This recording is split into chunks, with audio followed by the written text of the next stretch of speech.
আচ্ছা, একবার ভাবুন তো ১৭টা বছর দেশের বাইরে, অসংখ্য মামলা, দুর্নীতির কত অভিযোগ। এত কিছুর পরেও একজন রাজনীতিবিদ কি পারেন একটা দেশের প্রধানমন্ত্রী হয়ে ফিরে আসতে? আজকের আলোচনায় আমরা তারেক রহমানের এই অবিশ্বাস্য রাজনৈতিক কামব্যাকের পেছনের গল্পটাই খুঁজে দেখব। ২০২৫ সালের শেষের দিকে নিউ ইয়র্ক টাইমসের একটা হেডলাইন কিন্তু সবার নজর কেড়েছিল।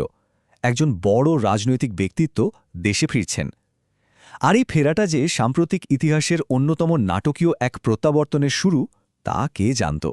আর ঠিক তার কিছুদিন পরে এই শপথ গ্রহণের মুহূর্তটা, এটা শুধু একটা দীর্ঘ বিতর্কিত অধ্যায়ের শেষ ছিল না, বরং এটা জন্ম দিয়েছিল বিরাট এক প্রশ্নের। প্রশ্নটা হলো কিভাবে একজন মানুষ যার বিরুদ্ধে এত অভিযোগ, যিনি ১৭ বছর দেশের বাইরে ছিলেন, তিনি প্রধানমন্ত্রী পদে ফিরে এলেন? এর উত্তরটা পেতে হলে আমাদের একটু পেছনে ফিরে তাকাতে হবে, একদম তার রাজনৈতিক জীবনের শুরুতে। প্রথমেই বলে রাখি, তারেক রহমান কিন্তু রাজনীতিতে হুট করে চলে আসা কেউ নন।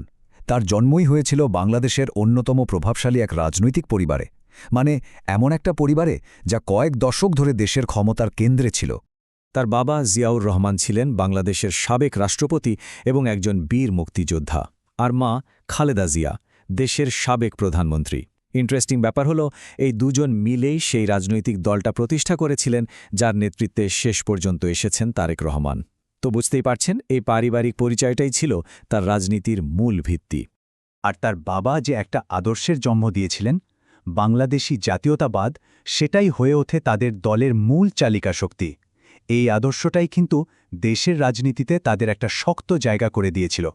আচ্ছা, পারিবারিক পরিচয় তো গেল, কিন্তু তারেক রহমানের রাজনৈতিক উত্থানের সাথে কিন্তু আর একটা জিনিসও জড়িয়ে আছে, আর সেটা হলো গুরুতর সব বিতর্ক। বলা যায়, তার রাজনৈতিক জীবনের শুরু থেকেই দুর্নীতি আর নানা অপরাধের অভিযোগ যেন তার পিছু ছাড়ছিল না। বিশেষ করে তার মায়ের সরকারের সময়ে, এবং এর পরেও তার বিরুদ্ধে যত মামলা হয়েছিল সেই সংখ্যাটা একবার দেখুন, ৮৪টা। এই একটা সংখ্যাই কিন্তু বলে দেয় যে তার বিরুদ্ধে অভিযোগগুলো কতটা ব্যাপক ছিল। আর এই অভিযোগগুলো কিন্তু কোনো সাধারণ অভিযোগ ছিল না, খুবই মারাত্মক সব অভিযোগ। যেমন একদিকে ছিল হাওয়া ভবনকে কেন্দ্র করে বিশাল দুর্নীতির অভিযোগ, আবার অন্যদিকে ছিল দেশের ইতিহাসের অন্যতম ভয়াবহ এক সন্ত্রাসী হামলা, মানে ২০০৪ সালের সেই গ্রেনেড হামলায় জড়িত থাকার মতো গুরুতর অভিযোগ। জানেন, তারেক রহমানকে নিয়ে শুধু দেশের মধ্যেই না, দেশের বাইরেও কিন্তু অনেক আলোচনা হতো।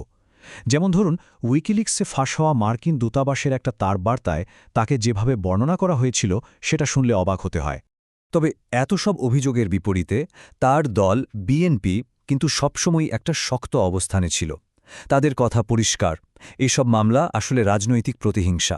তাদের মতে এর একটাই উদ্দেশ্য ছিল জিয়া পরিবারকে রাজনীতি থেকে সরিয়ে দেওয়া। এরপর আসে ২০০৮ সাল। সেনা সমর্থিত তত্ত্বাবধায়ক সরকারের সময় তিনি চিকিৎসার কথা বলে লন্ডন যান, কিন্তু সেই যাওয়াটা যে এত লম্বা হবে কে জানত। দেখতে দেখতে কেটে গেল দীর্ঘ ১৭টা বছর। কিন্তু মজার ব্যাপার হলো, এই নির্বাসনে থেকেও তিনি কিন্তু রাজনীতি থেকে এক চুলও সরে যাননি। ভাবা যায়, লন্ডনে বসেও তিনি এক মুহূর্তের জন্যেও রাজনীতির বাইরে ছিলেন না, বরং টেকনোলজি ব্যবহার করে হাজার হাজার মাইল দূর থেকে দলের ওপর নিজের কন্ট্রোল শুধু ধরে রাখেননি, সেটাকে আরও পাকাপোক্ত করেছেন। এটাকে এক কথায় বলা যায় রিমোট কন্ট্রোল পলিটিক্সের এক অসাধারণ উদাহরণ। আর এরপর যা ঘটল তা সত্যিই অভাবনীয়। আগের সরকারের পতনের পর ঘটনাগুলো এত দ্রুত ঘটতে শুরু করল যে অবিশ্বাস্য মনে হতে পারে। আর এই সব কিছুর কেন্দ্রে ছিলেন কে? তারেক রহমান। তার দেশে ফেরার রাস্তাটা যেন জাদুর মতো পরিষ্কার হয়ে যেতে লাগল। দেখুন, মাত্র কয়েকটা মাসের ব্যাপার, এর মধ্যেই তার বিরুদ্ধে থাকা সবচেয়ে বড় আইনি বাধাটা সরে গেল। তিনি দেশে ফিরে এলেন, দলের পুরো দায়িত্ব নিলেন, আর তারপর এক অবিশ্বাস্য ভূমিধস বিজয়ের মাধ্যমে সরাসরি ক্ষমতায় চলে এলেন।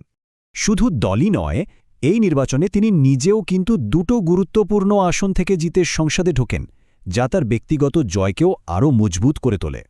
তাহলে পুরো ব্যাপারটা কি দাঁড়ালো? একদিকে নির্বাসন, অন্যদিকে অসংখ্য মামলা আর বিতর্ক।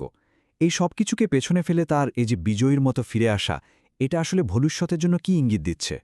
আসলে তারেক রহমানের এ পুরো জার্নিটা বাংলাদেশের রাজনীতির একটা অদ্ভুত চরিত্রকে সামনে নিয়ে আসে। মানে এখানকার রাজনীতি কতটা অস্থিরশীল আর অপ্রত্যাশিত হতে পারে, যেখানে সত্যি যে কোনো কিছুই সম্ভব। তো তার প্রধানমন্ত্রিত্বের অধ্যায়টা শুরু হচ্ছে বিশাল এক জনসমর্থন নিয়ে, কিন্তু তার সাথে ছায়ার মতো লেগে আছে অতীতের সেই সব বিতর্ক। এখন এই বিপুল সমর্থন আর বিতর্কিত অতীত এই দুয়ের টানাটানি বাংলাদেশের ভবিষ্যৎকে কোন দিকে নিয়ে যায় সেটাই এখন দেখার অপেক্ষা।